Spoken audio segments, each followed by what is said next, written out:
There's something very strange going on here, and no one is saying anything.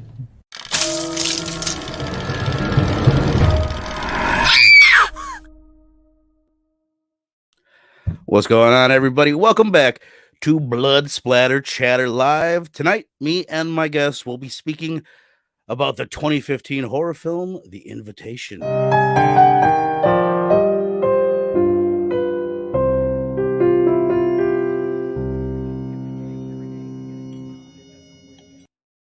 Classy. What's up, fellas? What's going on? We got Nick from Comic Culture. We got Lynk in the house, and we have Mr. Phable. Gentlemen, what's going on? Thanks for being here. Chilling. Thank you. Yo, You're breaking up a little bit there, homeboy. all right. Is there any feedback in you guys' end though? No, I'm not hearing anything. Yeah, you sound good there. I think we are good. Nick, you would be the one to bring wine. I did consider a glass. I had to bring something. And then I remembered I'm a fucking scumbag. I don't have wine. I'm not that kind of guy. I'm drinking out of a mason jar. We're in the South, boys. We drink ours out of mason jars. Perfect, man. Perfect. All right. So as I said, we are talking about The Invitation tonight, the 2015 psychological horror film, directed by Karyn Kusama. And this is a first time watch. Nick, I know it is for you. Phable, yeah, I know it is for you. And Link, you just told me backstage you've seen this bad boy 3 times now. You saw it twice prior and once this week, or you watched it twice this week? I saw it two times prior to this, and then once for this week. The first time I saw it the first time, and I wasn't too keen on it. But one of my homies was like, "That's a really good movie," and I kind of trust his opinion of movies. And so I was like, "What? I'll give it another watch." And so I watched it again.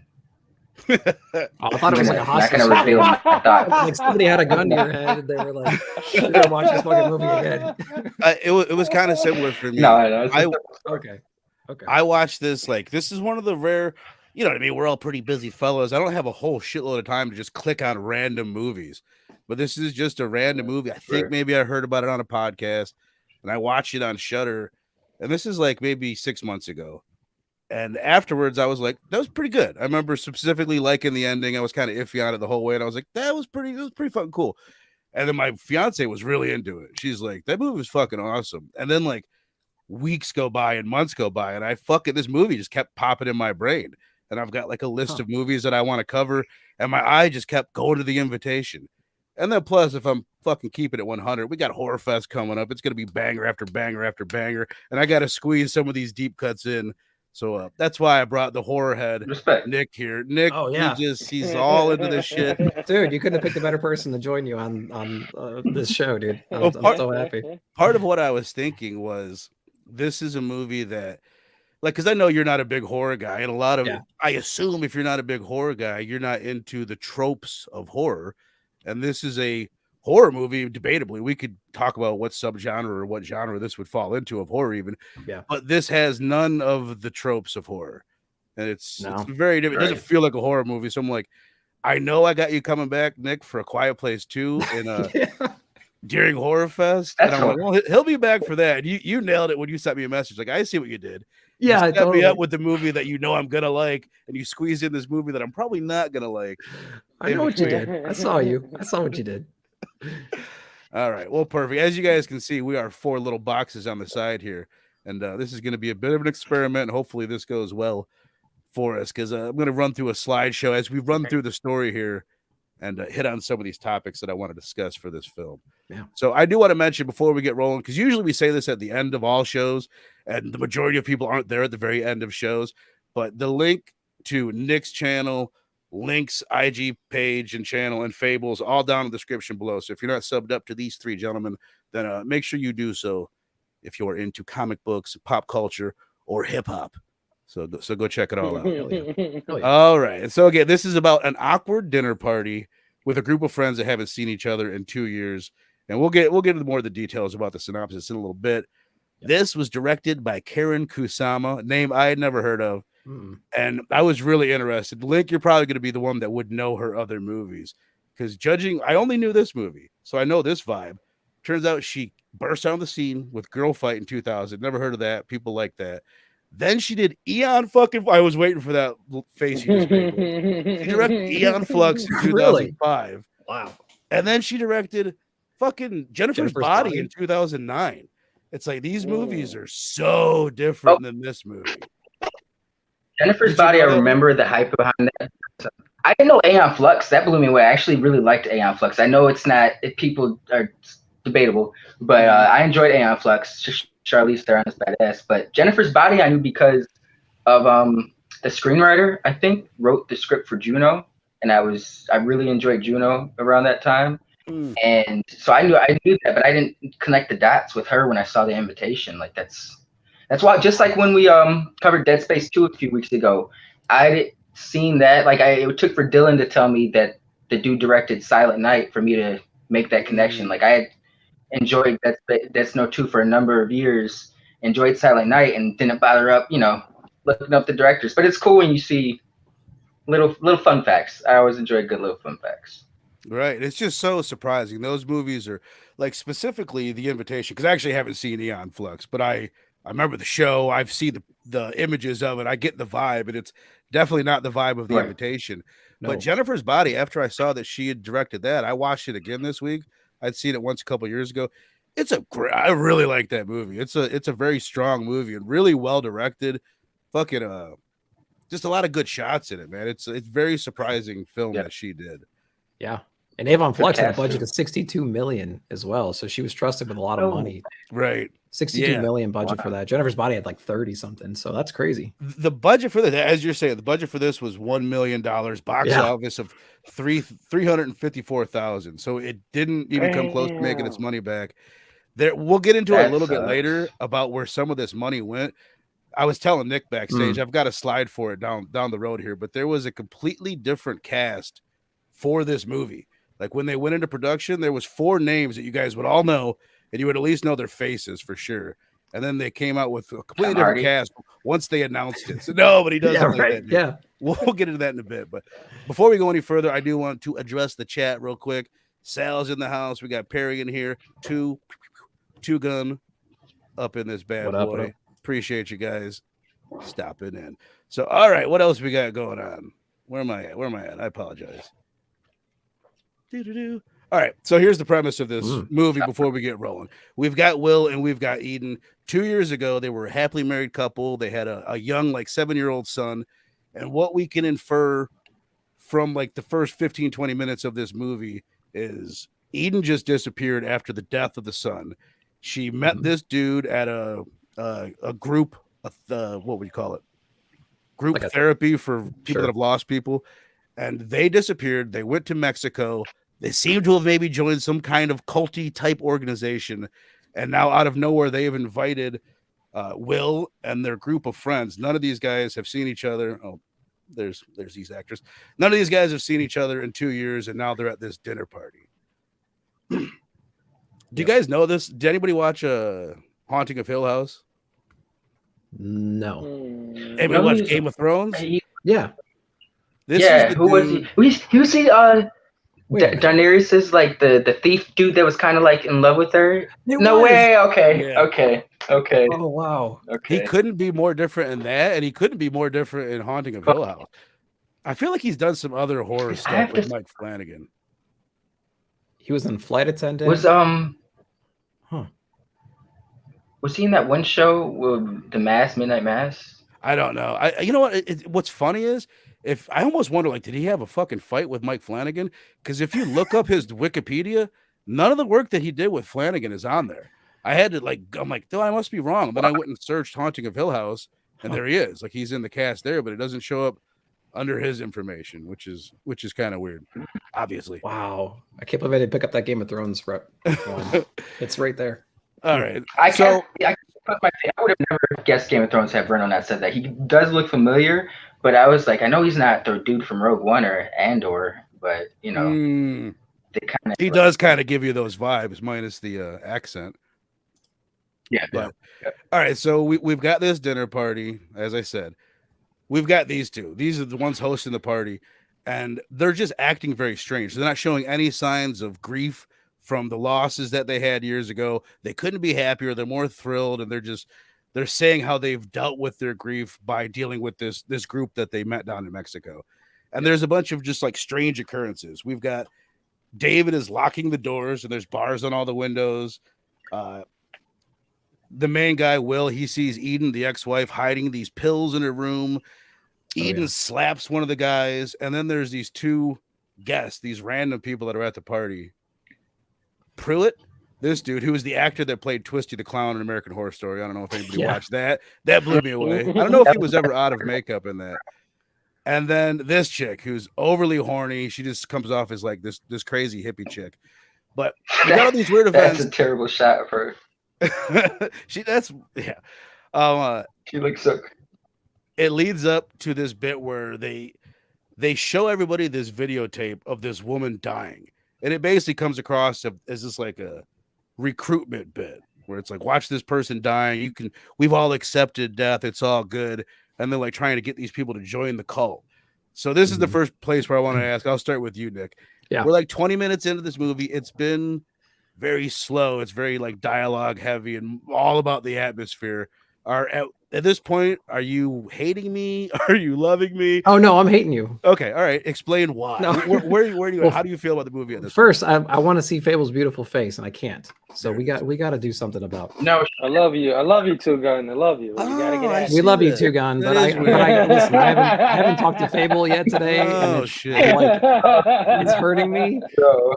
Pew, Thank pew. you, Nick. Thank you, Nick. But I really have to see Fable. Okay. Like yeah. Before we get started, bro. So, there's a lot wrong. There's a lot of things that came to mind when I was watching this movie. I got about 15 minutes through, and I think I sent you a text message, and I was like, "What did you make me watch?" But there's a lot of the build up leading up into it. There's a lot of confusing moments. There's a whole travel scene where they injure this like what was it? A coyote runs in the road, and I was like, what's the meaning behind this? Is this going to play some kind of a role later somehow? Are they going to reference this or something like that? Right. I believe it does. I was planning on bringing that up back at the end. So if you've got a reason why they did that, hang on to it. Yeah. So, as we're going forward, the first like 20 minutes of this movie, everything seemed like it should have just set alarms off on everybody. Like everything was suspect about this. It's like the reason they're getting together is suspicious. Who's asking you to come back together, right? Like if I had a marriage that failed because we had a shared tragedy, and I haven't talked to you in 2 years, why would I ever go to your house again? Like, especially the house that we used to share. Right. And then meeting all of our friends in a weird situation, meeting these two random people. It's like, it's very odd. There's a lot of questions I had at this point, and every single question I had led to the answer of, oh, it's a cult. And they're trying to bring their people in. Right. And I'm like, oh, I can't wait for the twist, And then that was my vibe at this moment. Like, where is this gonna go? It can't be that obvious. That was my vibe. I agree with everything you said. These are all the issues that I had after the movie when I watched it the first time. After thinking about it for a while and watch it again, all of those issues are some of the things that I like about the movie. But we can get just the bluntness of it, just like the straightforwardness of it. Like part of me wants to save it, but I'll just say, I think part of the whole idea of this movie, there's a line later on, is why the fuck is everyone being so polite? That's the whole theme of this thing is just letting not standing up and not saying, hey, something's up with this. And that can be applied. You can take the idea of this movie and apply it to a million different things. Right. Okay, like I've got like Me Too movement and fucking Nazi Germany and racist uncles and all sorts of different shit that we can get a little bit further into. Sure. Link, where are you at this point in the movie? Like, what are your thoughts of this chunk of the film?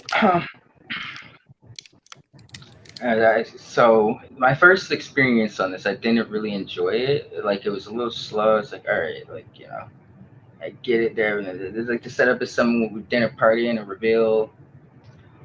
But I don't know. My second viewing though, it all, like you said, it all kind of leads to somewhere. Like my first viewing, I was feeling like this is kind of like pointless. Where's this conversation going? Like I get there's some trauma, but why are they here for a fuck? Like Nick said, like why would you show up to your ex's dinner party with that kind of tragedy that you guys shared? Like I was just like, this is kind of stupid. But my second viewing, I'm gonna try to contrast. But my second viewing, maybe I think the first time I was watching it, I wasn't really in the mood. But like the second viewing, when I actually sat down to watch and absorb it, I see like it all kind of leads somewhere. Like they're discussing things, to kind of give you basis of what the level of rapport is between. They're trying to get this conversation at the beginning, so you can see what level of rapport everyone is with each other. So they can get the rest of the movie going. I dug it.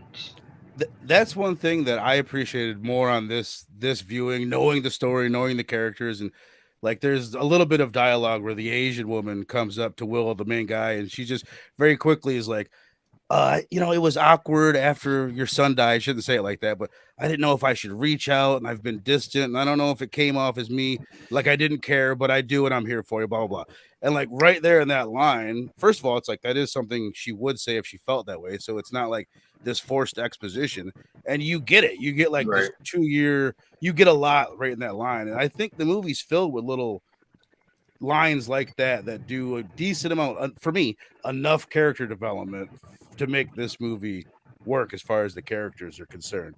But Phable, where you at, brother? I feel a kick in the dick coming. That's okay. I'm wearing a cup. Damn, man, I got a bad reputation, man. I can read your face. I'm trying to be a poker face, man. You're not supposed to know what I'm feeling. But anyway. Yeah, absolutely right, Verno. I hated you. To answer your question. I get it. Oh, we should have been chatting for 2 weeks. No. This movie has a tone to it, and I think the music is really to blame here. For the lack of music a lot of times. No, actually, go back to the beginning. It has this really eerie, scary tone to it. This music, this mysterious music, and it gives you this tone like some mystery, something's gonna happen. And it's like Nick was saying, I'm watching it and I'm like trying to really pay attention, because the way they're dispersing information is through the dialogue, and it's like, it's a little pretentious in that way. It tries to exposition dump through these little things. So I'm trying to pay attention so it doesn't go over my head. I'm trying to figure out their relationships, but ultimately, like, if you're saying where we get to this point, I'm like, what's going on here? Like, what's the point in this? Where are we going? So I agree with, I think you even said that, Verno, at your first viewing. You're like, what's going on? And I think 100%. Lynk said it too. First viewing, you're like, well, what is this? So that's where I'm at with you guys on all first viewings. It's like, same thing. Like, where's this going? And then plus, like, while they're showing that video, like, clearly everyone's uncomfortable. It's like kind of long. They're watching this woman die. Everyone's clearly uncomfortable. And nobody's like saying anything. They're just letting it finish. They got the guy from Seinfeld. I'm the Wiz. He's the cult leader. I don't know if you guys recognize that's who he is. He's the Wiz. Was Elaine's boyfriend? Are you serious? Yeah. That's him. He was in Halloween 2018 too. Huh. But there's multiple times throughout the movie where there's moments like that where you're like, what the fuck? Why is someone not saying something? And like, especially on this last viewing, like anytime I would start to think that, someone in the cast would say something. So like that, I appreciated that. Like they were aware of how they were making the audience feel. So they were like having these characters voice opinions. And a lot of times it's Will and his girlfriend. Like they are like kind of the normal people in this group, more or less. They're the ones that are like spotting that things are weird. But I'm 100%. Like, why are you locking the door, bro? Yeah, exactly. Like, why the fuck? Why would you lock the door too? Because there's a couple got killed up there. Pretty far. Yeah. What's that, Phable? Yeah, go ahead. No, a lot of this stuff is pretty far into the film. Like, a lot of, when we get to when they're like sitting down like this, I think it's like 30 or 40 minutes in. Like when they get to dinner and stuff. Yeah. And he's looking around the house and finding all the stuff. Yeah. It's like 45 minutes in. Yeah. I warned you. I said it's a slow burn. This is another thing. I meant to look this up. I was going to read this definition. I looked up because everybody fucking throws around the term elevated horror, right? It's a curse word to some people. It's a religion to others. And It's a new one. I looked up, okay, what do you mean by, I found a definition of it, and just one description that I heard of it. It was like, the movies may oftentimes feel very empty. Like that was one like chunk of the description that I remember. There's another movie, Under the Skin, that it's like fucking like 3 things happen in this movie.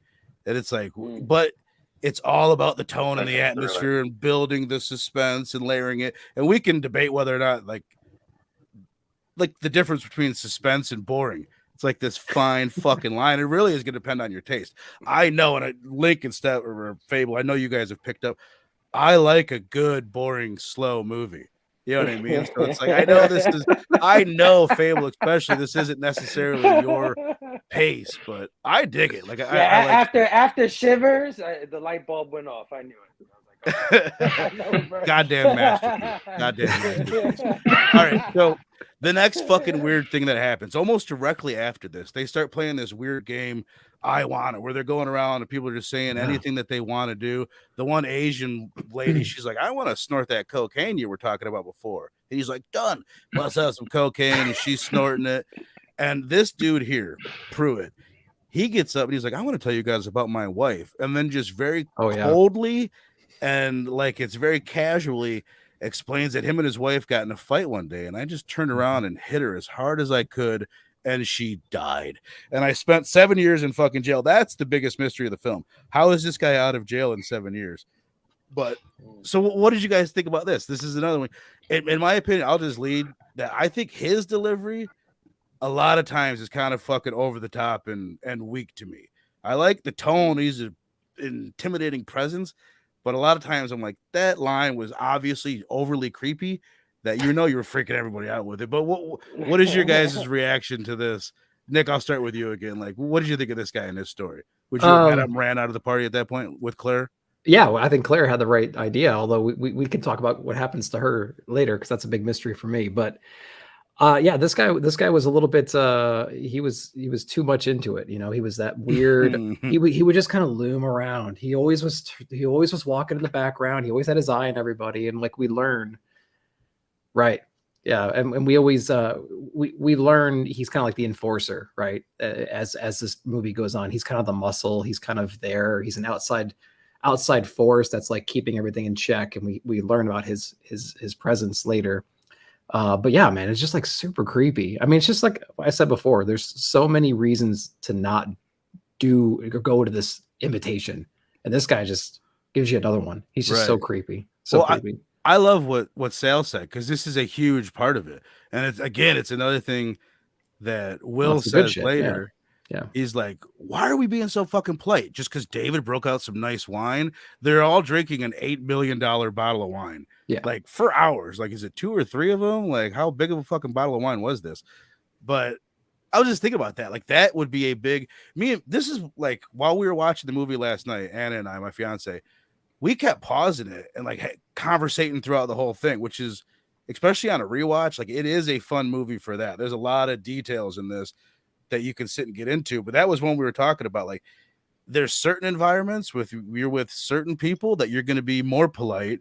And then, you know what I mean? Where you might just like not say anything, or you might say anything in a different environment. But that type where they're giving you $300,000 glasses of wine, that is a big reason just to shut the fuck up and just get through the night. So I'm making excuses for it, but it's a valid excuse. Yeah. I'll just I mean, there are some people who would they would rough through that, in order, because they're like, well, I can sit here and listen to some wild shit. They're giving me some expensive wine. I'm not one of those people, but there are people out there who would rough through shit like that. Well, shit, let him pop off. I guess I'm a bartender right now. Well, to your point, like this is the part in the movie where things start tipping into the insane. Everything leading up was like, that's weird, and that's weird, and that's weird. But like as soon as strangers start coming in, we start watching weird ass videos, people start telling weird ass stories and playing games. That's when it's like, okay, things are getting a little bit out of hand, and at this trajectory, things are gonna get nuts. Right. Real soon. I will say, like, I I can't disagree with you guys that it is like I'm making excuses for it, but it is hard to justify why they don't leave throughout the movie, like multiple times. Like it is. Yeah. We could just say that's a standard across the whole film, and right, because that'll be brought up every time. I think with in his performance in particular, this dude he's a character that you're supposed to kind of try to be like, there's something in between this. There's some subtext in the shit he's saying, but he was kind of too on the nose with it, you know. Like you already knew he was some creepy motherfucker. Like, had they like pulled back on it, like I know he was meant to be, but he's a good actor. You know, I enjoy him in a lot of shit, and he, like you said, he's intimidating, but he was like a little too obvious with him being a creep. You know, I think they could have dialed back on that a little bit. 100%.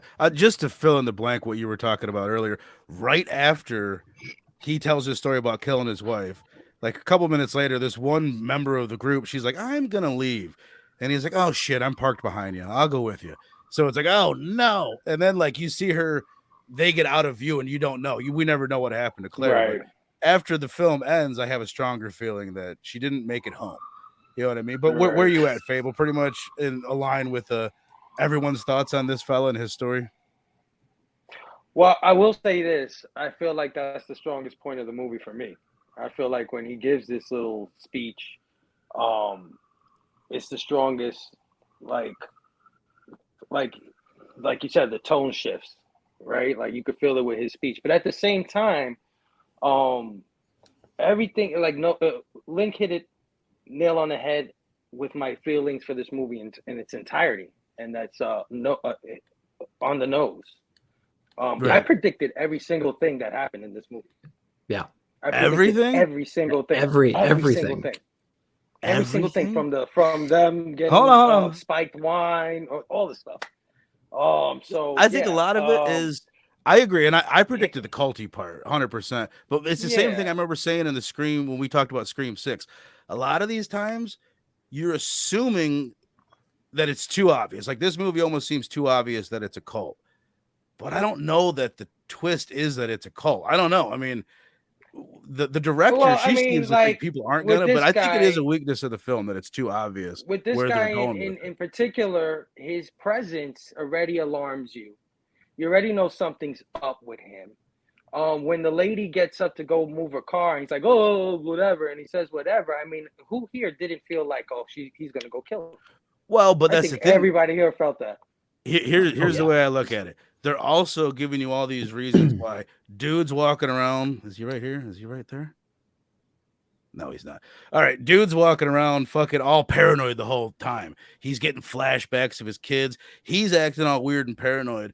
So I think, and I kind of agree with you that they didn't fucking nail it here. I think they're trying to make you think, oh, it's too obvious that it's going to be the cult. We're going to think that it's him being too paranoid. And then later on, I think the best part of the movie is going to come up in the next scene that we're going to get more into. But let's just move on, and we'll get there, and then we'll talk about this movie as a fucking whole. So we've got, again, the dinner party continues. This is what I wanted to get to right here. Let's talk about the cast for a second. Oh, my God. They announced in 2012 that they were making this movie with Topher Grace, fucking Eric Foreman, Luke Wilson. I don't remember this dude's name, but he's Spock, and he's in a million things. He was in Heroes. And then the fucking kid from Big Bang Theory and Roseanne. Quintos? Okay. Zachary Quinto. I rearranged these. I have a feeling of who was going to be in what role. These are the actors that they ended up. I told Nick backstage, but they announced, we're making a movie with these four. And then 2 years later, they announced the movie's done, and it's with these guys instead. So there was no new press conference or anything. Something happened. All those guys were out, and all these guys were in. So who do you guys think was going to be the lead in this movie? Like, who was going to be Will? Oh, wow. I think Luke Wilson could have been Will, and Topher Grace would have been the cult leader. Yeah, that's my guess too. And I think Zachary Quintos would have been the enforcer. Yeah. Right? And then fucking what's his name would have been, you guys probably don't know his name, but Ben. There's one guy, he's like a comedian in real life. The guy that gets slapped, the chubby guy. Yeah. Okay, the bigger guy. Yeah, okay. Yeah, I can see it. It's sure the one that all the ladies want. Did any of you recognize anybody in this movie? Link, The main you dude, that's Tom. Yeah, he was in Prometheus. He was this. His name's Logan Marshall. He's in this dope movie called Upgrade, which is actually a pretty solid side. It's funny because that movie came out in 2018, and it's about this AI that talks to him and like controls his body. But what also came out in 2018 was Venom, about some alien that controls some dude's body. He looks just like Tom Hardy. He does. You know, his name's like. He's a pretty solid actor. But I took notice of him in Prometheus. So when I saw it, this was on Netflix when I first saw it. So when I was like, oh, Logan Marshall, I'll give it a chance. You know, it's got the rugged Jesus look going on.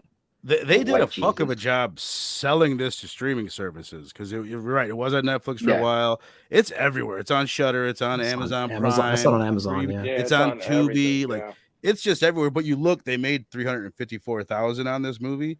Yeah, and like this is a great example of why Hollywood doesn't work anymore. Why we only get superhero movies is because you can't take a risk on these guys being in the movie because you can't afford them to make this type of movie. It's like it's not gonna. So they've got to get smaller actors, and there's no VHS rentals. There's no video stores. Your one shot is the theater, and if you blow that chance, you're pretty much screwed. I'm really curious what do they make on streaming services for a movie like this? You know? Oh yeah, it's good. I'm not sure. I think everyone's just trying to grab stuff to fill a catalog, you know, just my numbers are bigger than yours kind of thing. That's the perfect movie for that kind of thing. All right. So we get the next bit of the movie, a few more weird events. It's a lot of this dude just wandering around fucking tripping for sure. Yeah. Let me just ask you guys here, like, what do you think of his performance in the movie? Like the character and the performance of Logan Marshall-Green. Phable, I'm going to start with you this time. Oh, I thought he did a good job. I think he I mean, he said a lot of the obvious shit I was thinking, you know, when he was like, why is everybody being so polite? And something's weird in this damn house and something's going on. And I don't get this. And, you know what I mean? I'm like, hell yeah, man. Fuck, I have to say some shit. You know what I mean? But then when his friend came through the door and he started crying like, oh, damn, my friend is alive. I was like, you know, I thought he did a good job. He did a good job. Link? No, yeah, I enjoyed him. I think he was probably the most solid actor in the movie. Probably he did have the main role, so he had the most meat. But I think he did a fine job. You know, he went through I believe the emotional throes he was going throughout the movie. You know, it all seemed very believable.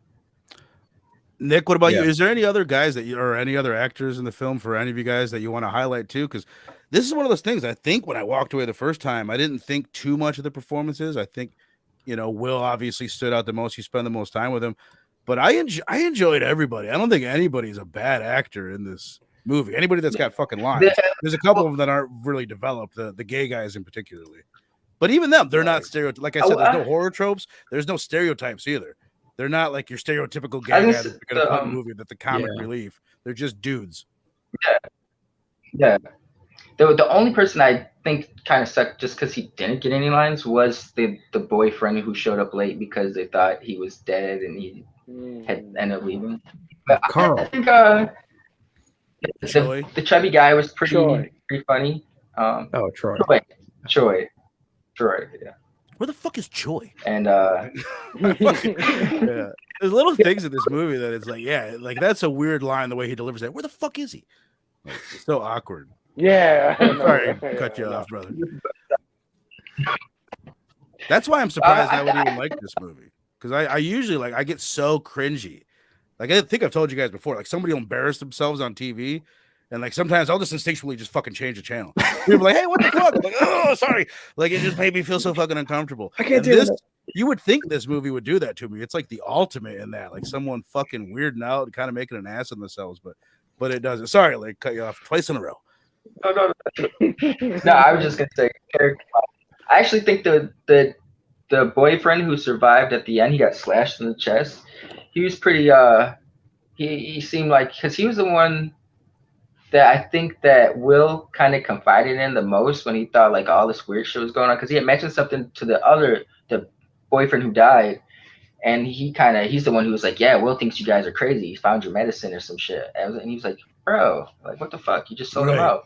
But the other boyfriend, he told him this shit, and he kind of was like, you're kind of, you need to chill out, bro. Like, he didn't really believe him, but he also didn't go and tell everybody, like, yo, Will thinks you guys are on some ill shit, and he survived. Right. He was one of the only people to actually fight back as well, so got to give him those props. He But also he was said, pretty cool.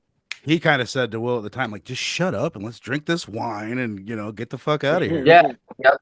Yeah. What about you, Nick? Where do you stand on the cast as a whole and Logan Marshall-Green or just anybody? Yeah, I think our main character Will, I think he did a good job with the script and what he was supposed to do. I think he portrayed someone that had a lot of trauma in his past, and he did the best he can do. Because I know on that script, it in the margins or whatever, it was like, stare intensely or do all this stuff, and like I think he executed that stuff well. Because I think here's the other problem. I think every single character in here, their character development was so shallow, and we only had moments with each one of the characters that we really didn't care about any of them. We just knew that they'd known each other for a long time. And every conversation he had kind of ended the same way, with him just going like, how are you guys not noticing all this craziness? And they're just like, whatever, just come back to the party. Come on, come back and drink the wine and do this. And it's like, okay. So the only character I thought was a little stereotypical was Jay, the bigger guy, because he was like, hey, I'm the bigger guy. That's going to be the comedic relief, and I'm going to be the silly guy. You know what I mean? Right. Like he was really the only guy that was kind of stereotypical, I thought. And I don't know. I think everyone did the best they can do. Like you said, whenever I see a character act, or whenever I see an actor act, and they do something really stupid, I feel like I want to change that channel. And I didn't get too many of those moments. And hell, you see those in like AAA titles sometimes still. Right. So I think they did a good job with what they had, but it was very shallow. Right. Well, I mean, Yeah. I agree with what you're saying, but like there's certain movies, how many guests are there at this thing? There's like 10 characters, maybe eight characters to 10 in this movie. I don't need to know more than I know about almost any of the characters. I think like when you get to the bottom three, like the ones that you see the least of, maybe one of them, I was weirded out. Spoiler alert for the end. The guy that does survive, I feel like the one that we knew the best, that would have been like, oh, that's that dude, would have been Ben, the chubby guy. Like that was the one that like I had related to. Maybe it's because I'm a chubby funny guy. I don't fucking know. But like he was the one that like I would have been at the end, been like, oh yeah, that makes sense. We got to know he him. got it the worst, I think, too. Right. Yeah. Like, that was the most graphic. But they scene. did. They shot him, and They stabbed him and Stabbed beat him him? up and shot him. Yeah. Yeah. All right. Well, Anyway, let's spoilers. No, that's good. Let's get to all this fun that we're talking about. Again, we got this guy. Sometimes he looks like this. Other times he looks like that. It's all pretty one fucking note, though. But at one point, Sadie comes up. She tries to make love with him out by the pool. He's like, what the fuck? She's like, down in Mexico, we just go at it like rabbits. He's like, well, get the fuck out of here. Yeah. So, You can hurt me. I'm like, Jesus Christ. Okay. Yeah, you can hurt me. It's like, oh my goodness. Yeah. Hold on now. Where's my wife? And then we get this moment. And obviously something's up. We see the owner of the house, David, the one that's been trying to get them to join this thing that seems like a cult the whole time. He comes out, he lights this red lantern in the backyard, and then they go in and they end up Will, this fella here, he goes into a room and he looks on this laptop and he sees the Wiz, sees the guy from the Seinfeld, the cult leader of all cult leaders. He's giving this like ominous message, like, I can't wait to join you guys soon. And Will's getting the feeling like, okay, they're going to kill us all. But he still doesn't necessarily say anything because he just had that embarrassing moment a little bit ago where he called out, where the fuck is Choi? Yeah. And then he ends up showing up. So he's kind of like, oh, I'm going to just, I was out of pocket. I need to chill a little bit. And then the shit gets real. They bring out all these shots. And watching this movie, knowing exactly what is happening is interesting. And also just to the beginning of the movie, the way when Pruitt enters, we all know at this point, he's entering, like, this is like his funeral. Like the way that he's acting, like this is a very important night for David and Eden and Pruitt and Sadie, which is another excuse why they're acting the way that they are. Because this is like the most important night of their life. And it's like a giant ceremony to them. They go to drink this wine. I wish I had more slides. I actually tried to get the video for it, but this is all the fuck I got. So you got to hear my voice instead. They go to have this toast, The Asian woman, she takes a little sip during the toast. Will freaks out. He starts slapping fucking shot glasses and wine glasses out of people's hands. Don't fucking drink it. Don't drink it. Sadie, the one cultist who's like a hippie chick, she freaks out. She says, "You're ruining everything." She goes after Will. She starts fucking hitting him. He takes her, kind of throws her to the side. She snaps her fucking neck and starts fucking twitching on the ground. And then you hear, so everyone's freaking out. And like for a split second, in my mind, I'm like, oh, this is what the whole fucking movie is. This dude's paranoia has led him to kill somebody, pretty much. And then you hear, she's not breathing. It's like, no shit, she's fucking dying. And then you hear, no, not her. And it's the Asian girl that had just taken the sip of wine. She's dead. She's not breathing. She's foaming at the mouth. They're doing CPR. David walks out, and during all the commotion, the guy that owns the house, and he fucking shoots the dude doing CPR. He kills one of the gay guys. And then it's just pandemonium. Pruitt takes the gun. Everything's in slow motion. And we get like 15 minutes of a chase where it's like, this is a horror movie, finally. So, Phable, I'm going to start with you because you said the best part of the movie came earlier. I think for me, like, I love this scene. I think this was like the way I just described it, the way they make you think one thing and then it turns out to be the other. I thought that was all fucking really cool. I thought this scene was badass. What did you think of this scene, Mr. Phable? I don't know. I felt like it was super predictable, man. I kind of knew that he was gonna try to like smack the glasses. Don't drink that. Like I kind of knew that was gonna happen. Did it? Let me ask you. Did it get you lady, for that half second? Like when did you? You know what I mean? It wasn't long. They don't give you much time to dwell on. Like, oh no. The only part that caught me for a half second is when Crazy Lady hit her head, and they thought she was dead. And I'm like, oh, this guy is screwed because first he was wrong about Choi. And now he almost killed this chick. Like, they're going to hate this dude. Like, he can't prove his point at all. You know what I mean? But then when these guys start acting up and it's like, oh, see what I told you? Yeah, he was right. I'm like, okay. You know, so I don't know. I kind of predicted all that stuff. That's fair enough. Lynk, what did you think about this scene? I thought it was, I guess I didn't see it coming, but I thought it was well done. Impactful enough. It got what it was going for. I mean, at this point in the movie, I feel where Faye was coming from. Like, we all knew something was up. Like, we're just waiting for when the shit was gonna pop off. Right. And let me reiterate, I thought that too the first time. I was like, what the fuck? So you're right. I'm just arguing for argument's sake. But this is, you know, the suspense in it, or the how they played it out, the actors performing, I think they did a good job. Oh yeah, me too. Yeah. Well said, brother. What about you, comic culture? You see what I did there? I don't know. I just saw everything coming, and I thought, like we were talking about before, I thought that if he flipped out again, because this is probably what, like the third, fourth something time that he's flipped out in front of everybody and started just yelling at everybody, because every time he comes back from a scene, everyone's kind of down and looking at him, and everyone's like, oh, we forgive you, come sit back down. And it's like, dude, how many times do I have to flip out? How many times do I have to flip out at a party before people just say, you're done, dude, get out of here, right? And then he sits back down, and then they start pouring the wine, right? And it's like from a different bottle. And I picked up on that right away because everyone made a big deal about this special bottle and stuff, and they had like a glass container or something like that. And they were focusing on every single glass, focusing. And then when David gives him his, he's like, I'm really glad you're here, you know, or whatever. And he puts it down. I'm like, could they not hide some of this stuff? You know what I mean? Like, there's so many. That was the point. They wanted you to know what was going to happen. They wanted you to clearly. I know, but like, but I wish they didn't want me to know that, because I don't know what they want me. I don't know what they want me to feel in that moment. Good. Okay, if we are like, at this point, we all kind of felt like it was coming, and we're just waiting for it to pop off. Is it more of the execution of the scene of it popping off? Like, that's okay. Good point. I feel where Bruno's coming from. Maybe it's like the director's way of saying, "Pop off moment is finally here." Like, get ready, because it was not like they really lingered on it.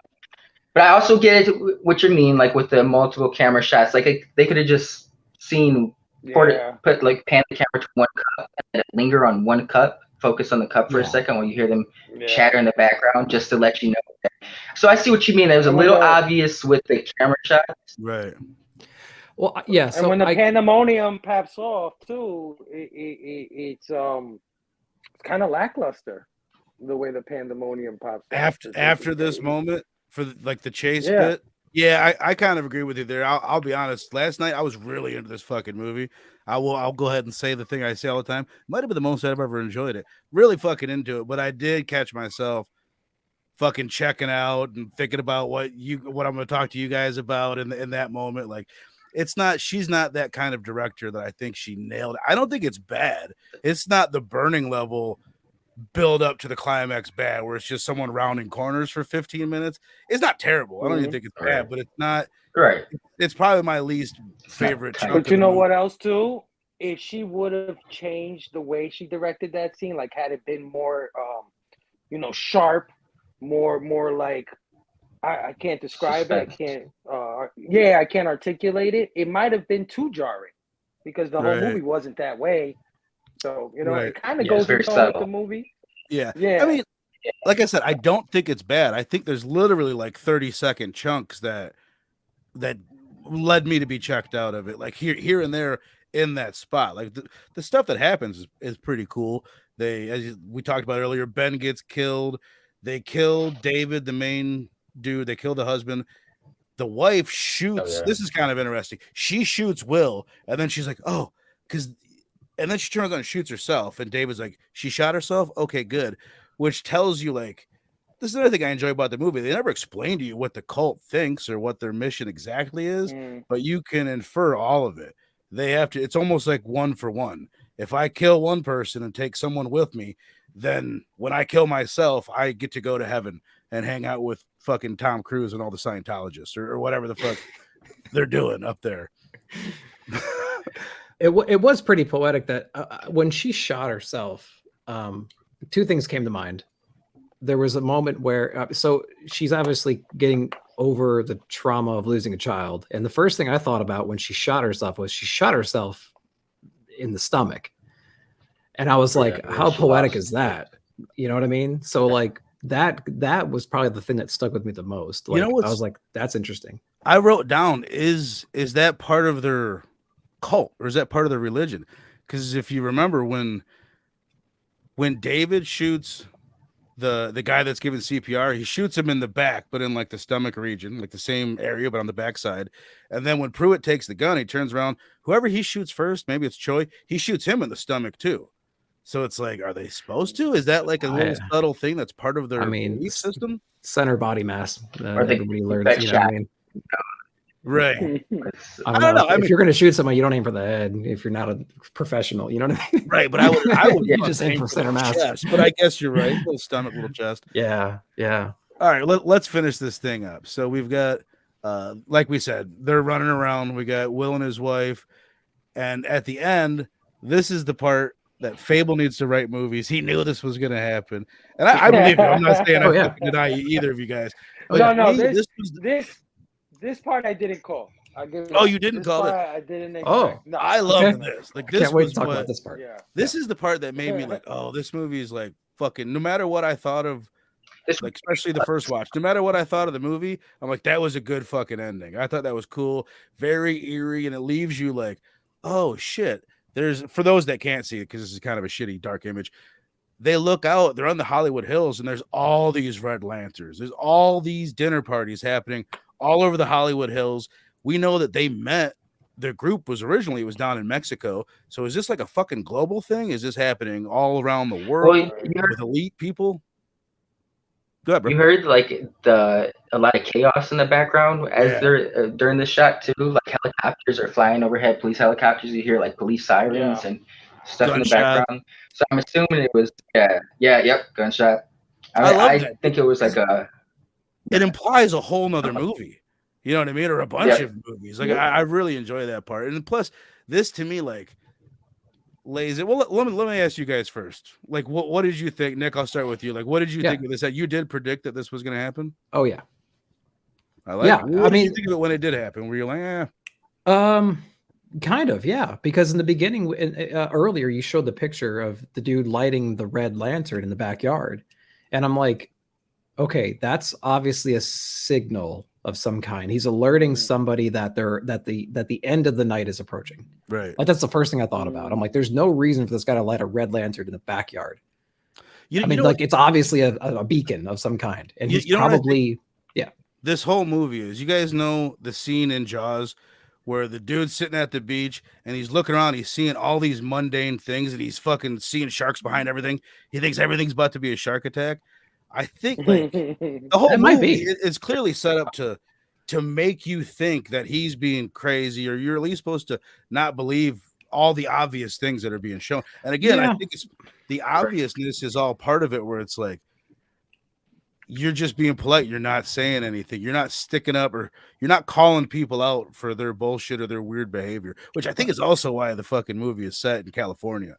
It's like, well, there's a whole cultiest part of the country. Well, here's the problem with that though. Like I have a certain set of assumptions when I go into a movie and there's a suspense horror element to that movie, that there's going to be some things that I can't predict and will shock me at some point.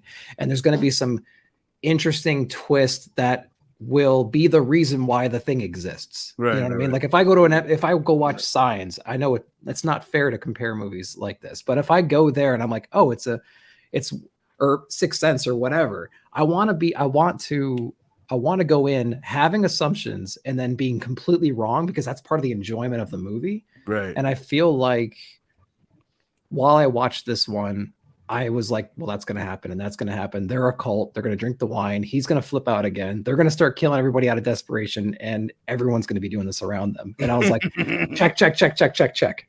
Okay, well, it was a movie. But I mean, like, if this was how, if they were really going to do this in real life, I think this is how it would happen. You know what I mean? People would be too polite. They wouldn't speak up. They'd be drinking all this wine. Some people would flip out, some people wouldn't, and shit would go wrong. And this is probably how it would actually occur. So like it's more like a documentary of how it could happen rather than a suspenseful horror with a purposeful twist to keep the audience on the edge and have them be wrong and then you go home and be like, oh my God, I didn't see that coming. That was so cool how they executed that. And this just was the opposite of that. And I wasn't ready. I didn't expect the opposite of that. And so by the end, I was like, okay, I saw everything coming. Great, good performances, but I think what it boils down to is like, I think I like the fact that that's the point of the movie. Sure, yeah. The point is that we all saw it coming and nobody fucking did anything about it. Yeah. That's what happened in Nazi goddamn Germany. You know what I mean? It was just following orders. What about you, Lynk? What do you think of the end? I thought it was cool. I like the whole reveal. Like, oh shit! I was like, those are multiple movies. Like you could have many different perspectives and how different dinner parties play out, different casts, of course. I didn't peep the Red Lantern in the beginning when he was lighting it upon my first watch, because I thought it was just some weird shit. Be weird, because they didn't tell us what happened to old girl. When we can assume the old guy took her out when she went to her car and he's like, oh, I parked behind you, but she's not that strong. He wasn't out there for very long. I don't think he strangled her, and then because the car drove by them as he was walking to her car. So I don't think he strangled her and just left her car there, and then so I think she actually leaves. She gets away. Or if he killed her, he was really taking a risk by like murking her right outside the house and just leaving her car there for someone to walk up on. But I just thought it was something that was just kind of there, like with the lantern scene. But that is a good signature to let you know that the lantern's going to be a key element to the ending of this. But I will say, my first watch, I didn't see it coming. But I do like the ending. That whole, they've been through hell, but there's even more hell. Not that there'll be in it, but there's other chaos occurring. Like a shared experience. I like. We don't know if they're gonna make it out, because they reach down and they hold each other's hands at that point. It's like, yeah, you're not out of the fucking woods yet. Oh no. You better. I would go back in, lock the doors up, and find an even more expensive bottle of wine. Is what I would do. Fuck that. I'm also curious if those hills, do they really struggle with cell service up there? Is that a real? No. Yeah, I wouldn't think so. That was kind of there's no way. She said she didn't pay the bill. How cell phone service works? Like what? Like even if you're not like it's it's Hollywood. It's California. I'd imagine that there's exactly. There's cults enough rich everywhere. people up there. One of them's just gonna build a fucking tower. But Well, all real right, quick. So, Steph, there's a behind the scenes thing, and a portion of the movie was cut. And the portion of the movie that was cut was Claire was indeed attacked off screen by Pruitt in a scene of her in the bushes dying in the woods was eventually cut from the film for story reasons. That's what I just read on Google, so it's got to be true. Did anyone ever fight? They know, so no one ever. Just no, they cut the whole scene. So like the only thing we saw was he helped back her. He's like, oh wait, hang on, Claire, hang on a second, and then he goes behind the bush. You can't see her. The car passes. Presumably, he murders her there, drags her into the woods or something like that. I always assumed that he did, of course, kill her. But I also wonder, like, why? Why does she have to die? Just let her fucking go. There's plenty of people to kill. Well, that's a whole. It's not like she was gonna. But if they were already planning on, if their end goal was them to up themselves at the end of the night, why do they care if she goes? Like, she's gonna go kill the cops, and they're gonna come and find the same outcome. Well, that's a weakness. That's a weakness of the cult in general, because we didn't know what their ultimate plan was and what body count they needed to alleviate whatever this pain is that everyone has. That was a problem with the whole premise. The way these cults tend to go, you've just got one guy at the head of it that's taking advantage of these people, and really he doesn't give a fuck about them, and he just wants to kill a fuckload of people. Yeah. But what do you think of the ending, Phable? Well, I didn't predict it when he was lighting the candle. I thought it was just part of the ceremony. I thought that's like, because I thought all of this was in the ceremony, but I got the idea, that this was all like you said, the guys are preparing to die, and they're all like, let's drink the most expensive wine. Like, you know what I mean? It all piled up, and I got it towards the end. Like, yeah, this is ceremony. He's lighting a candle for that. Now, when it backs out and it shows that the whole Hollywood Hills is there, I was like, okay, that's dope. And then at the same time, it's like, I don't know if it's totally earned. It has that Twilight Zone kind of ending. I don't know if this movie gave me that kind of vibes, but it was interesting. It was interesting, and it kind of fits with that idea, that stereotype of the Hollywood Hills, right? Like all this cultish shit that happens up in there. That's when you see you see all these red lights in the hills. I go, well, that makes a lot of fucking sense. Exactly. That's why I think this movie was set in California, because I think it's also possibly a commentary on Hollywood and the way business is run there. Which actually, let's go ahead and jump into that now, man. I'm going to go ahead and steal a bit from our friend over at Pop Culture Philosophers, Mr. Rockin' Robbie Billups, likes to ask us at the end of the movie reviews, what do we think the film was saying? Normally, I don't even necessarily go into that, but I do want to. We've touched on it a bit.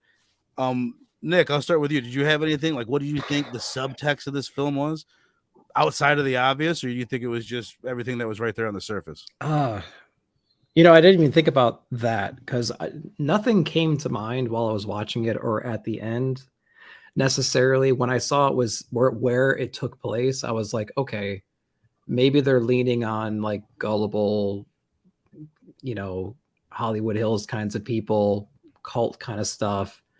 But like what I didn't quite get was the whole purpose of the cult in general. Like, I think that could have helped me understand the rationale behind everything, because it's like, I don't know, their main purpose seemed to be alleviating horror in people's lives and alleviating stress and pain, but just by killing yourself, it's like, okay.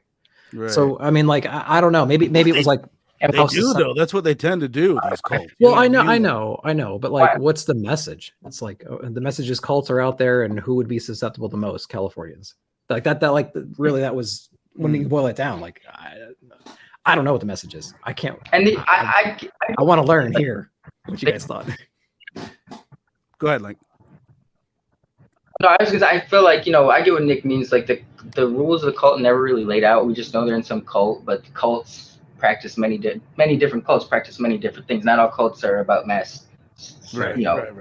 Often people, so that's never really defined. We just know they're in some weird group, and it's like, why do they have to take out their friends? Can it just be I'm assuming because that's how they get to where they need to go, but can it just be a random group of people? Does it have to be someone close to you? Like, did these people, do they have grievances with them? Is this something they did to them in the past and this is kind of like a payback? Like, none of that's ever really defined. So I think it's the opposite. I think it's because these are I think they're true believers, or at least David is for sure. And they think they're doing them a favor because they're going to take them to the promised land with them, I think.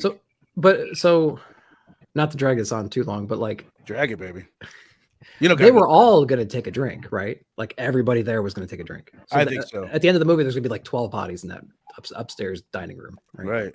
Because like in the video, it had the guy who was like, no, she's dying, she's passing, like we're going to now breathe in her essence and she's all part of us now. And I'm like, okay, maybe that's where they're going. Maybe there's like we're inhaling their essence, supernatural kind of thing that's going to build up throughout the movie. But like I never got there. And like everyone was going to off themselves at the end. I was like, I don't know.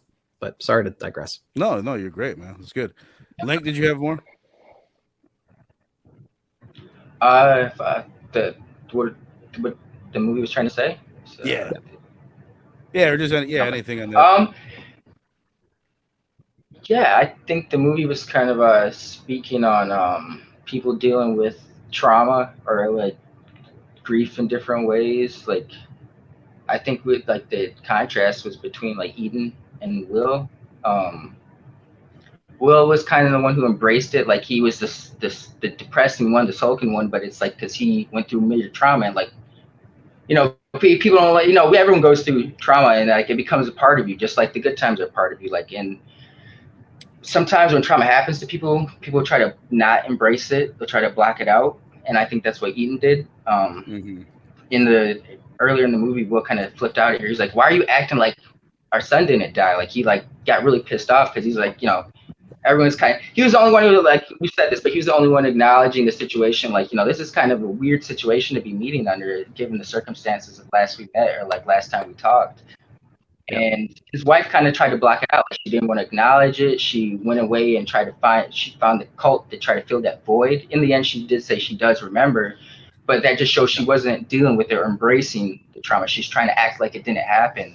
And that's not healthy. You know, you gotta confront that sometimes. I think with Will, he kind of was borderline dwelling on it. It's like, it's good to reflect, but that can lead into dwelling, and it's not good to dwell. And I think that dinner was like him finally confronting all these people that were a big part of his life in the past, and him seeing them there now kind of helped him try to get over the dwelling stage, being more towards the reflective. But I do think it was kind of speaking on how people deal with trauma, and it's like, you know, it sucks, but it's like, don't act like it didn't happen because it's part of you now. It's part of life. You know, you got to embrace that. You know, Will did embrace it, and he didn't end up becoming crazy or joining a cult. Eden, she kind of tried to block it out and ended up being worse off because of that. So, yeah. Well, yeah, brother. Yeah, well said. That's good. Wow, shit! I had something I was gonna say. It was good. It's gonna make me sound like I know what I'm talking about. Oh, it's gone. It's gone. Well said though, brother. And also the coyote bit. I don't know, like if I think that ties in with this idea, Will accepting the fact that this coyote it was time for it to go. You're not just going to ignore it and leave it there. You've got to deal with the pain and the death and the situation. You can't just leave it. It's just going to make things worse. It's going to lead to more suffering from the coyote. Yeah. Huh. Yeah. Yep. In the long run, yeah, it leads to more. But that was a good connection because I was thinking that earlier when I was coming up with my whole bit, and that was a good addition. What about you, Phable? Yeah, I can't add much more to that. That's what the conclusion I would come to. It's about dealing with pain and the denial of dealing with it. You know, the people who denied it in this movie are, you know, trying to be the realest, but they're the fakest. And the guy who, you know what I mean, deals with it is the realist when everybody's acting like he's acting weird. No, he's acting normal.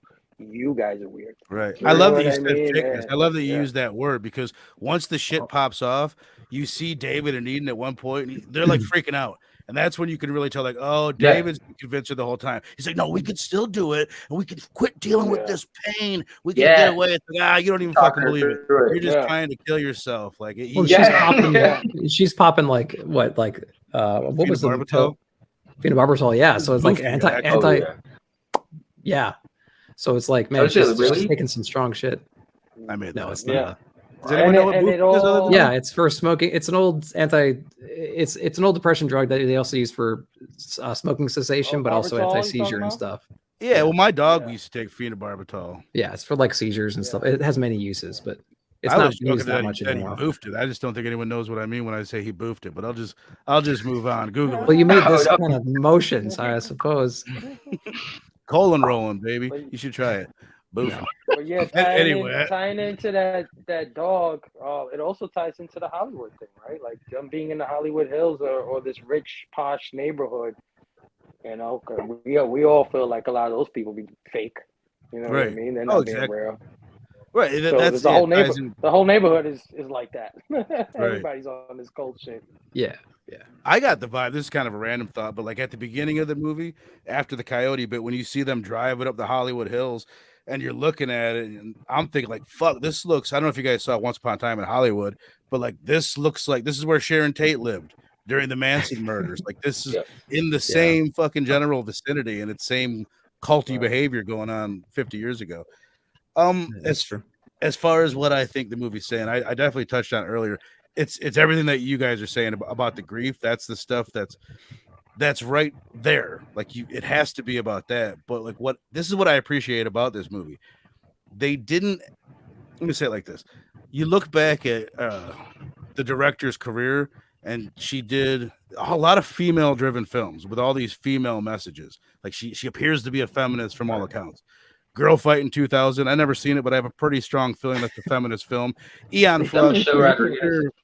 clear female Yeah. lead, and then Jennifer's Body, like a super feminist film, and in all the right ways. There's none of that in this movie. There's no social commentary on almost anything, but there is the subtext of people seeing something wrong and not reporting on it, not saying anything about it, not calling out Harvey Weinstein, or not having the balls to say, hey, Harvey, quit fucking raping people. Hey, producer A, B, and C, quit doing all the shit that you're doing.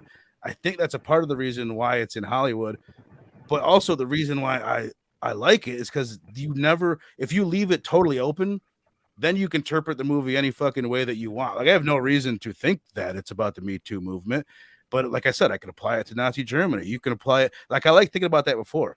Like, you're at some party and your friend's dad is like saying some racist comment, and you should say something, and maybe you do, but maybe you fucking don't. Most times people probably wouldn't because they don't want to fucking stir the boat or rock the boat or anything like that, or stir it. That could get fucking ugly. It's gonna But get weird.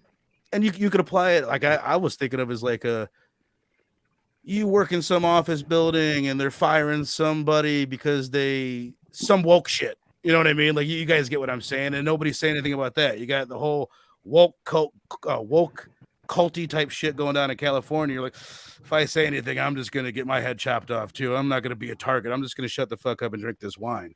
So, and none of that is there in the film, but you could put it in the film if you want to, because they don't put anything else other than subtext of being polite and not saying anything to stir the boat. So that's kind of what I think. Do you guys think I'm completely smoking crack or something stronger or what? I think you're looking for something. I think you're looking for. Yeah. I think the film didn't give us enough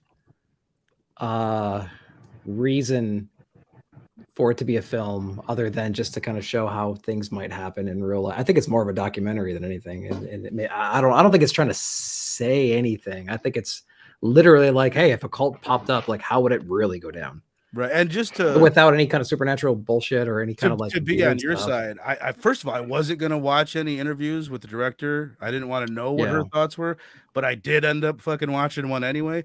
And that could infer a lot. She never mentioned what I'm saying at all. Yeah. But that's the fucking beauty of it. Like, John Lennon wasn't intending to give a lot of the meaning in his songs that are there. He was just saying words and shit. Well, that's and art. That's art, right? People made the meanings all out of it, and that's what. It's not Yeah. like she isn't aware that people are going to take meaning out of her film. But is this a problem? Because like we came out of the movie thinking the obvious, like, okay, it's about trauma, it's about loss. Clearly, like, it's handled very well, and it's set in California, so you can drive anything. But like, when you look at her filmography, It's like then you can start inferring stuff, you know, Right. and I then you think can start pulling stuff forward. And it's like there was nothing in the film to push us in that direction. You had to look at other works of art to kind of get to that conclusion. I don't Which know. is I think fair, it's right right? there. Which is It's, fair. it's in the whole. It's in the Oh, yeah, idea of the yeah. film about being overly polite. It's And I think the only part we got with that was that one, the Asian lady, which she was just like, "Oh, I meant to call you, but I didn't," and blah blah. Like it puts us in that zone, and then they take that theme and they develop it very subtly throughout the rest of the film. And our main character is the only one exploring that, and Right, then right, and then it kind of comes to a head at the end. So I think you might have something there, yeah. right. But Or I it's- probably don't. But yeah, I mean, I like to but it's pretend up for I do. interpretation. That's what's great about it. I'm gonna edit that clip out. I think you've got something there, and I'm just I gonna. think you've got something That's gonna be our new intro. I think you've got something. All right, so let's grade this bad boy. We do a letter grade here on Blood Splatter Chatter. You guys down in the chat, let me know your letter grade down below. And Nick, you are the guest of honor tonight. Oh, So lay it on no, me, I'm brother. just happy to be here amongst you guys. Give me your grade, your experience on the film. What did you think, brother? Your letter A- grade and your overall thoughts on the film. A through, well, I mean, I don't want to go too much into my overall thoughts. But keywords, predictable. There wasn't a whole lot there that I didn't anticipate, but I thought the execution was fairly good. I don't think I will watch it again. Although I am interested in the fact that you and Link both watched it again 2 or 3 times, and you had a different experience each time, which Right. that's the case for all films. But I wouldn't tell someone who hasn't seen this to watch it. I don't Fair think. enough. Fair enough. And I'm not going to go out and watch it again because I want to watch it again. Right. So if we're doing A through F, I'm going to give it like a C, maybe a D, C, D, something like that. Would CD? you say you're overall like at the end of the film you were like fuck, like you weren't entertained by the film? I'm taking. Not really. I was entertained. The last 15 minutes were fine. You know, when everyone's chasing and the blood's pumping and like everything's going on, but like getting there, it just took too long. I mean, like slow burn I can appreciate, but like again, I like to be twist. I like a twist. I like Right. a shock. I like something I didn't see coming. I like Right. the gunshot to the back after she was seizing and they were doing CPR. Like that was the only part where I was like, oh shit, they're going to go in this route. They're going to like start executing people. Okay. I didn't see that part necessarily, but like everything leading up to it was pretty predictable. So I don't know. I'm going to do I'm going to do a D, honestly. It's fair enough. I'm loving it, dude. This is like I said when I asked you to do this show. This was a taste test for me to be able to judge what your taste of this shit is. You know what I mean? Like I've got a feel for the best part about this Phable, movie. I knew you weren't gonna like this before I even asked you. I'm like, well, I'm having Nick on. You guys do a show together. I want you with him. The best part of the movie is sitting here talking about it with you guys. How about that? We need That to was the best part of have it. Nick on more. Right. I like that Nick. I know. You need a little yin and the yang. No, I love it, dude. I mean, because that's the thing. Like about this show, what I want is this. Like, I don't give a like whatever. Like, I want you to just tell me why you didn't like the movie. This is what we're doing. We're reviewing it. We're breaking this bitch down. What about you, Steph? Nick, Where you at? I don't know if you've seen any previous episodes, but it tends to be Verno on one side, being Phable on the other. So it's pretty. Yeah. Oh, yeah. The balance Dude, there's nothing more boring than everybody saying, "Yeah, we all loved everything." You know what I mean? Like there has to be some kind of conflict there. I think we've done one movie, the three of us, that we all loved. And that was Drag Me to Hell. And The Hitcher. We all really liked The Hitcher. Quiet Place. Everyone seemed to like. Oh, that. and The Quiet Place. That's a good point. That's a good point. Yeah. All right, where you at? Final thoughts on I as much as I did enjoy this upon my multiple watch, I can't not acknowledge the flaws in this movie, and there are plot holes, there are lingering questions that I can understand why people have grievances with them. You know, it kind of messes with the pacing a little bit. Like had they gone into a little bit more exposition on the backstory of the cult, maybe it would have kept other people more entertained or more involved with the rest of the story and how it plays out, or with the obviousness of it. Like, okay, at least I understand the rules of this cult, so I see why this. Because once again, we don't really understand. We can kind of think about it, but it's like I think some solid groundwork or rules set with the cult would have helped establish the whole dinner scene and it being obvious, and okay, they got to do this a certain way because this is how they get to the stairway of heaven and whatever. But I did enjoy it. I like the exploration of denial and people with grief, and how where it can lead to, from different angles. I think there were fine performances in the film. I don't know if I see like the Me Too stuff. Maybe it's because of like the time it was released. Like you could say that people, the whole thing with people not speaking up for injustices. You could say that applies to any time period, essentially, really. But I think it was because it was released in like 2016 when the Me Too shit was picking up that maybe you can infer that that's the thing she's going for. But I think it's kind of a universal theme. But I'll give it a C+. I enjoyed it. I really enjoyed it this watch. There are flaws, but I think there's stuff to, depending on the mood you're in, I think there's different stuff to pull from it, and it could probably grow from C+. I think it's not the best movie. There are flaws, but I do like the exploration of trauma and grief and denial and stuff like that. I thought they handled it an interesting That's a good way. point. Definitely, dude. Well said, brother. I did want to mention Phable before I go to you. I wanted to say this at the beginning. This film won Best Picture at the 48th Sitges Festival, which is one of the world's most prominent horror, sci-fi, fantasy festivals on the planet. Wow. So I just thought that was interesting. Just to throw that out there. Who voted on that? For the right crowd. Yeah, I never heard. Now going back, like here's who has won the Sitges in the past. Possessor won it a couple years ago. A movie that I did with Robbie at the beginning when I first started the show. Robbie gave it an A. I gave it an A. That was a fucking brilliant movie. Sisu won it last year. It was a fucking badass one-man army movie. You got to check out. Ty West won Best Director last year for Pearl. Moon won it in 2009, the Sam Rockwell film. So it's. Okay. I'm just saying this to give you guys like the idea of the type of films that win this festival. It's artsy, it's slow burn type shit. So I only say that for like the people, the critics that were judging this movie, looking for movies like this, they ate it the fuck up, and it won the film festival that year. In Spain. It's not fucking. It didn't win an Oscar or anything like that. It's not a mainstream thing. But for this specific like type of genre film, it's good, I guess. Aimed at critics, they fucking liked it. So, but all right, give me your D, Phable. Now clip that. Yeah. Right? Clip that. You know what? I was gonna say I almost gave it a B-, but because I remember having issues with it the first time, the same issues Nick and Phable had with it, I got to factor that into my my universal score. But it was like a B- and a C+. Like I think those are strong, solid grades. It's enjoyable, solid film. Yeah, brother. Makes sense. I like how I'm predictable like this movie.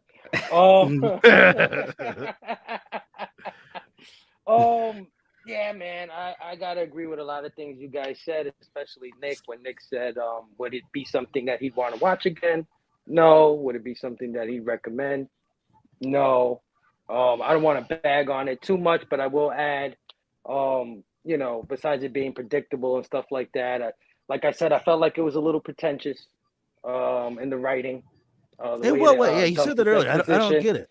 It tries to be clever with how it deals out how you form these relationships between these people. Like, you know what I mean? By throwing out little references like, oh, yeah, I was married to her. It's like, oh, okay, they were married. Okay. And this guy, okay, they were friends this way. You know what I mean? But when he meets really Ben says, hey, stranger, how you been? Remember me? We ran a thriving business into the ground together. Like, right. I like that. I think that's good fucking writing, dude. I couldn't disagree more. I think that's very strong writing, dude. I do. Not me. I thought it was showcasing the rapport, No, hold on, Nick, lay it on me. What? I think that's solid writing. I think it's a casual joke. I haven't seen it in a while. It's something someone might say to each other. I think it's. But it lays out. You pick up their relationship because they're not going to spend that time developing that guy. Yeah, no. So in comics, his relationship to Will. You know what I mean? No, they do the same shit in comics where it's just like it's just they don't know how to show the backstory between two characters, so they throw in a quick one-liner to like all of a sudden you have to infer like their relationship and how close they were. Like it works in the scene because to me that's the definition of good writing. I think we're looking no, at it might be. Oh, dude. It might be, but it's also the way I'm looking at it. Anytime you have to, like, I think the same stuff about the cult stuff, and I don't want the backstory. I think anytime you have to infer stuff, and then that's the way to do it. If they would have given some flashback with, all right, now we're doing a flashback with Will and Ben, and now we're doing a flashback with these guys. Like, I don't know. Personally, and I'm curious what like a writer would say about this. I want to ask you, Joe Corallo. Like, is that considered bad writing? Dropping a little line like that? Like, I think it's good writing. When's Rom on Robbie's channel again? We got to get this route. What they call it, I want to know the backstory. So, what was the point of them showing the video to their group of friends if they don't want to hook the audience with the cult? They could have played out the same. Like, they could have not shown their friends that video. They could have still been in a cult, still try to kill their friends and everything. Right. But I feel like by the director showing the audience, showing the friends that there's a cult, like there's something that's supposed to come from that. Like if we just kind of found out like through happenstance, like through some letter or some shit that they were into some culty shit, then I would have not really cared to know the rules of this cult so much. Like, oh, they were weird because they're in a cult, but they went out of their way to show they're in a cult. Like, and didn't explain any of. I mean, it's not necessary, but I still think it would help. I'm glad you said that, because just to wrap up, what I got to say about it is that I felt like this movie was a movie that was meant to throw you off. It wasn't on purpose to make you be predictable. Like you said earlier, Verno, you said that you felt like it was trying to be predictable. I don't think so at all. I think it was trying to throw you off. It just failed at these things ultimately. And it comes off being trying to be too clever than it actually is. And that's where the pretentiousness falls into place for me for this movie. So, and ultimately it is boring. Took 45 minutes to get anywhere. I can't recommend something that doesn't kick off like that. You know, unless you're into these slow burns, like Confirm. If I know you're into this, I'm like, hey, check this out. You know, it has some banter you might get into, you know what I mean? But other than that, like, I feel like a movie like this, the problem is the director. Because the ideas are there, maybe the script is there, you know, because you did enjoy the writing. So I think maybe this would have benefited from, like, who's the guy who did Us? Jordan Peele. Jordan Peele. Jordan Peele. You know what I mean? His style, I think, would have. Oh yeah. Yeah, I think he would have took this concept and everything that kind of fell, he would have directed the shit out of it. Like, he would have done it. So it would have been very different. Yeah. They wanted this movie. I almost wonder if this is like, if those big budget actors came in and saw the way that Karyn Kusama wanted to direct the actors in this film and how like downbeat it was, and they were just like, "Whoa, hold on, we got to bounce." Because she said specifically, like, with Will, she wanted Will to come to the party as a downer and just get more of a bummer throughout the rest of the movie, and he does. He nailed it. He's a bummer the whole fucking time, and he's fucking awkward, and he makes you be like, "Why are you being fucking such a dick?" or what, you know what I mean? But I don't know. I mean, to everything that you said, Phable. It's so, as far as what they wanted you to think, this is another thing Karyn Kusama said in an interview. So you're probably right. You actually probably are right. She said that people were telling her that it worked on the film, that it's too predictable. And that she was saying that, like, people that don't know the movie aren't going to see where you're going with it. I still, and I don't know exactly what she meant by that. Maybe she's just talking about the ending and the red lights and all that. For my opinion, if they're trying not to make you think it's a cult, then this movie fucking sucks. I think it's so obvious it's a cult, but I don't think. I think they're trying to make it very obvious. They want it's almost the whole almost the whole 50. Here, this is why I think the whole 55-minute fucking lead up is for that. I really think this for that fucking split second that I'm like, oh my god, they got me. He just broke that bitch's neck. Oh my god, the Asian chick is done. Like, and if that payoff isn't cool, then the whole fucking movie doesn't work, and you just kind of wasted your time. But check this out. They make everybody look like a weird stretch, first of all. So you know what I mean? You don't even know if the main character is reliable. He may be going through some trauma and imagining half of this stuff, because there was even a scene where he audibly screams, but it wakes up in another room or something like that. Right. Well, that's He's part of chilling it. in another room. You know what I mean? And they don't Right. even I think show the sounds of him screaming. Yeah. What's that, yeah. Link? You it cut was out a like bit. I that didn't hear. silent. Oh, okay. Right. He Oh was no, like, that scene Phil was talking about. Yeah. So I think that's all meant to throw you off. I think everybody being in a weird stretch is like who's who, who's what. But at the end of the day, because of the lingering on certain things and the presence of certain people and the way they're presented, like that lady, his wife, she doesn't look like a cuckoo lady to you from the very beginning. Like this. Well, that's what it's. just nutty That's lady. well, that's Yeah. the thing is everyone's like, and they're saying it in the movie. They're like, has she been acting like this all Yeah. night? They're like, yeah, both of them are acting weird as fuck. Like Right.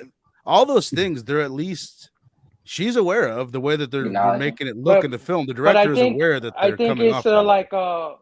like a whodunit in a sense, the way she's trying to present it. Like everybody's a weird stretch, so it's like, what's everybody's deal? Everybody could be anything. You know what I mean? Anybody can be involved, not involved. I don't know what to do. There was a point where I thought the main character might have turned on everybody. Like, oh yeah, I was down with this since the very beginning. I lured you all in there. I kind of even went down that rabbit hole in my head. All right. Well, okay. Did you didn't rate it yet, brother? Did you give your grade? Oh, me? No, I didn't. I'll give it a C. I give A it C? because it's not a badly made movie. Like it's not badly, you know what I'm saying? Like it's a solid film, Yeah. and I could see how people who enjoy that sort of film can enjoy it, but it's not entertaining enough for me to get it past that C. Right. No, fair enough. You guys Like ever I seen said, a I knew that. Go with it. Go ahead. Like, what? Let Me In? No, dude. Let Me In? I want to. Or The Let Me In? remake of let the I wait. saw both of them. Yeah. The original. Was No, the first one is Let In, the remake right. Oh, okay. Right. Yeah. But those are like those are. I feel like that's an acquired taste movie because that's in a way a slow burn. Like there's not too much shit that really pops off, and but it's handled differently than this movie. Like that whole. Did you say she was going for like a dry, like offbeat type of vibe earlier? The director for this one. Yeah, she was going for like a dour. Dour is that a right word? Like a bummer, kind of a bummer film. She executed it because Alright. but I feel like Let Me In had more like suspense going. If it could borrow some suspense from Let Me In and inject it into this movie, you would have that nice balance. But it was almost like too dour, for the entire. Have you She was also- Have you ever seen Reservoir Dogs? Verno, you've seen Reservoir Dogs. Yeah, right? fuck yeah. Yeah, absolutely. So 100%. this movie took place in one location, right? And I think half of that is budgetary, right? Like I think half of his budget. You said it was $1 million budget. It takes place in one location. So the way you talking about writing earlier, the way the dialogue is dispensed to let you know what these characters are. A movie like Reservoir Dogs is the same thing. It's a one place movie where everybody has to talk in order for you to understand everybody's relationship. It's handled 100 times better in a movie. Right. Like I that don't. You can't. than it Well, is in that's this like one. saying like. You know what I mean? Like I drank a But you said Coca-Cola. that's Well, I got a great blowjob. writing. It's like, well, no Like, I shit. The don't know. blowjob was awesome. It's Tarantino. You know what I mean? Like you can't compare it to. But and it's also all of the characters are important in Reservoir Dogs. There's only one character that's really important in this movie. I think is Will. So it's not. Yeah. It's not as important. It's not like the one guy's like driving the movie in Reservoir Dogs. The main character's what laying I'm in a puddle saying of blood is- for a good chunk of the movie. The way you infer the information, Mhm. I don't know. It's just in here it feels like it's trying to be too clever. Where in a movie Right. No, like I feel what you're Reservoir, saying. it's like it is clever. Well, Right, to be well, fair, it there was is. a There's something diner, that there was a happened- car, and a warehouse. There's 3 locations. Well, in this that's exactly what I was going to say. Oh, There's sorry. My what bad. you're inferring. We had the front yard, the backyard, bad. and the house. My bad. We got the coyote Front on the yard? road. That was a Yeah. location. Right. The Kid's driveway. bedroom. That's her actually- bedroom. That's something I was going to say as Still a holds true. strength of the film for me. Like it could easily, if a film done in one location, it could easily feel like stagey. It still feels very cinematic. You never feel like you're watching a play or anything, or just some people sitting. The camera's always moving. That's funny The 'cause I shots are did. really good. Dude, I did feel that way. Speaking of- That's funny you say that. I felt like this was a play. I felt like this was a You think it production. looked like a play though? No, not look. I think it but could like be the a way I'm talking about everything- the way. Yeah, Yeah, it could be a play. Yeah, Yeah. Yeah. Totally. I would watch it. I would be interested. But that's what I'm saying though. Yo, Like the way that this they is- shoot it, it doesn't feel like a play. Like even when it's just like picture them in the room, like when Pruitt's telling that weird fucking story, it's shot so goddamn well. They're constantly moving the camera, When different there's- the angles. It's not cameras just are- like Yeah. a box set and people standing Static. there. It's camera. a well shot movie to make it not feel as boring as it could in the one location, in my opinion. Right. Yep. This is so random, but you guys got me thinking of one location movies. The Cube is a great one location movie. I need to see that from like 1999 or that one. Oh, Guess yeah. what that won? It won the Sitges Award in 1999 or Yeah, there you go. It did. You win 7 degrees of Kevin Bacon. Yeah. So yeah, All right, I should have watched The Cube. let me go wrap this up. I will just say I'm gonna give it. I'm kind of all over the place on this thing. I really like this movie, as you guys can tell. I think it's a good Yeah, you've been movie. defending the shit out of this movie for Well, an hour I and think 30 minutes. the flaws that are there they're so fucking like obvious that I think like they're intentional. The things that bug me about it, like get the fuck out of the house, just say something. Yep. All those things, like I think they're intentional. So I forgive it for all that, or I don't even forgive it. I think that's what it is. It's like what she meant to do. So it's a slow burn. I enjoy all the characters. I actually think it's got some humor to it. It's well shot. Blah blah blah. yeah. I'm gonna give it a B, because I think for me, I think I haven't given anything a Solid. B yet, because a B is just a good movie. Like this is a good movie. I don't think it's Yeah. fucking brilliant. I think there is flaws that I've been trying to defend this whole time just for good programming. But I mean, you guys, the double watch through helps a lot because you know you're trying to piece together their relationships. If you're watching it again, you already know Yeah. their Right. relationships, so there's you can just listen to what they're saying, And you can see instead the of other- yeah. trying to figure out who's who. You know what I mean? That's why. That's honestly, Phil, And that's why I was like, that's why- I tried to secretly, without asking you to watch it twice, I tried to trick you into watching it twice. I was just like, yeah, this movie really dwelled with me, and I was like, maybe I'll watch it twice. But you're busy, man. Fair I enough. gotta pull up our chat and see if you're trying to manipulate me as well back then. Let's see. But, I said earlier that I gave it the B-. I was going to give it a B-, but because of the problems that Nick and Phable had were the same problems I had when I first saw it. Like I got Right, and me. got to factor that in. That this, sometimes I feel like it's good if you can gather something from multiple watches on a movie, but I feel like a movie should get the gist of what it's trying to do or not lose people upon the first watch. And that seems like that's a recurring theme I've seen with myself included, Nick and Phable. It's like that first watch didn't sit well with them. It took that multiple watch for me to start even enjoying it, So Yeah. There's a reason it's a why, well-made like, film, like you said. I'm not just trying to like be an Yeah. overachiever. Like I think reviewing movies, for me personally, I think it's like I spend so much fucking time prepping for these things. I should just watch the movie twice. So it's like it's worth it to just watch the thing again. Right. And I know how much my opinions change from watch to watch. So it's like I don't know. And plus, I just enjoy it. Right. It's weird. Sometimes though, I'll be like, all right, I'm gonna throw this on for a second watch, and like 10 minutes into it, I'm like, oh fuck. I don't feel like going through all these beats again. This movie, as slow as it is, I fucking enjoyed the hell out of it last night. And Anna That's was what really counts, into it bro. too. And then she fell Yeah, asleep that's what 15 counts. minutes in. So she did fall asleep. Yeah, that's all that matters. Is if you were entertained in that hour and 40, and so was Anna, then yeah, it's a good time, man. It's Hell worth yeah. the beat. This is officially the longest episode of Blood Splatter Chatter. So let's just cut and run and get the hell out of here. Nick at Comic Culture. He does a lot of cool stuff. He does weekly reviews. He's doing key comic flips through. He's got a bunch of badass bigs. He's keep going going. through them. He's got an OnlyFans. If you're into feet, if you're fucking into feet, check out nickfeet.com. Yeah. Yep. And so go check him out. I got Again, an link in the OnlyFans description account. below. These two. All right. Link, dude, tell people about the show that you're doing. I keep fucking missing it.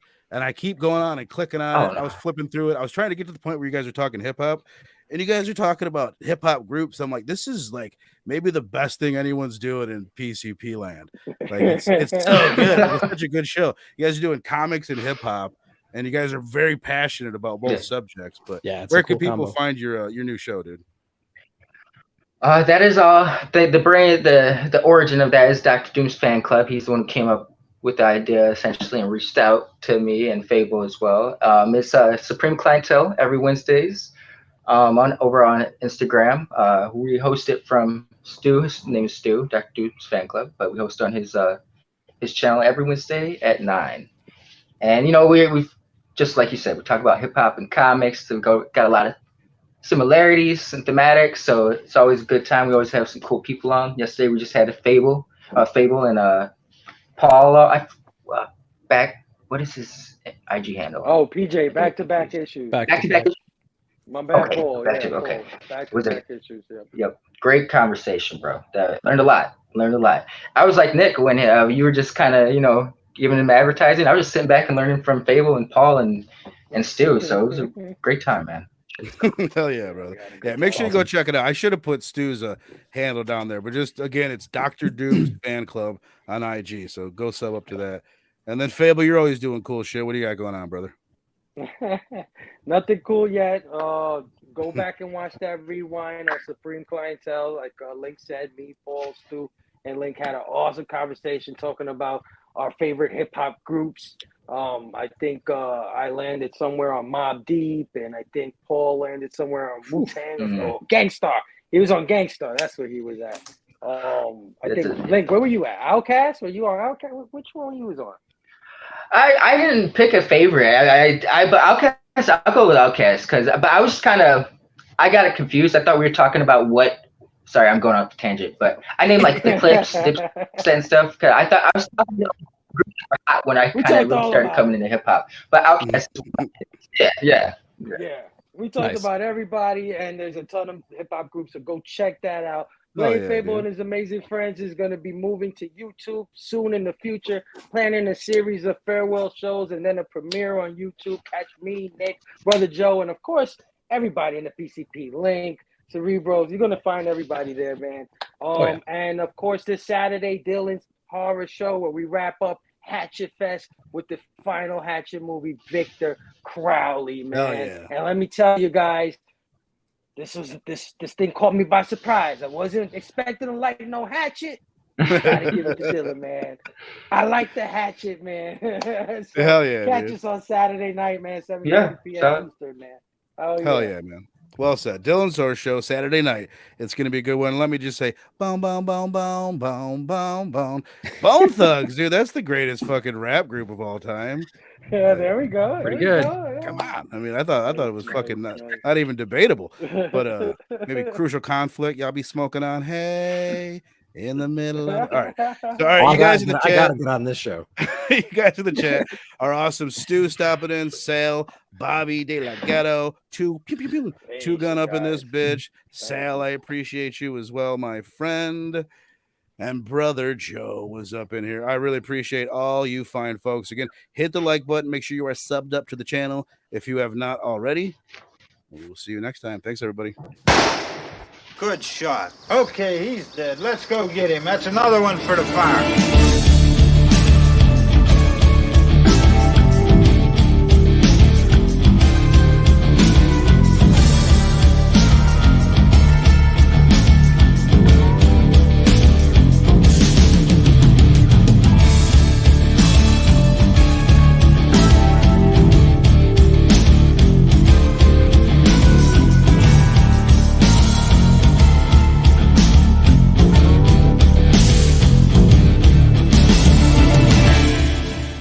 Goodbye, my angel. I hope you have a good time. But of course you will.